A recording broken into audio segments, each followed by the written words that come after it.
This year, you might have noticed Halloween candy prices went up. So what does that mean for chocolate prices as other holidays come closer? Channel 8's Mackenzie Johnson visited a Nebraska candy shop and learned how inflation affected their business. Mackenzie? A candy store in Greenwood has had to deal with inflation on multiple fronts when it comes to making their products. One of the owners took me through the manufacturing struggles they faced in the last year and what you should expect for candy prices in the coming months. Todd Baker, a co-owner of Bakers-Candies, says commodity ingredients like cocoa, milk, and sugar have been impacted the most by inflation. For candy stores that are making their own products, the shipping prices for those items have gone up by around 20% in the last year.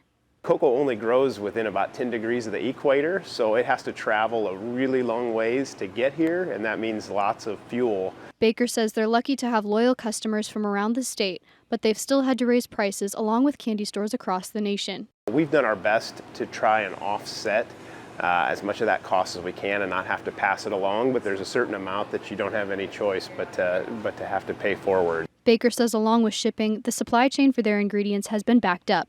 He says the problem started back when COVID-19 began. U.S. warehouses were stocked with ingredients, which is where many candy stores were buying their supplies. But those warehouses began to run out, and now the imports aren't able to keep up with the demand. We're still digging out 2.5 years later from some of the effects of COVID, but actually it was really a problem that was created then that we're just kind of starting to overcome now. Baker says Halloween candy is usually on the cheaper side since people have to buy large amounts, but Christmas and Valentine's Day candy is more expensive because customers want quality gifts. For this year, he says you should expect higher prices across the board. He thinks those prices may never go back to what they were before. All of the price increases that have gone into place this year will probably stand and hold. We don't see any immediate relief in the market anytime soon. That being said, we don't have any anticipation of having to raise prices again. I think we're feeling pretty good about where the plane has landed now. If we can just hold court for the next year, that's going to be a win for everybody. Baker says the industry has seen the largest price increases with milk, which they use to make their milk chocolate.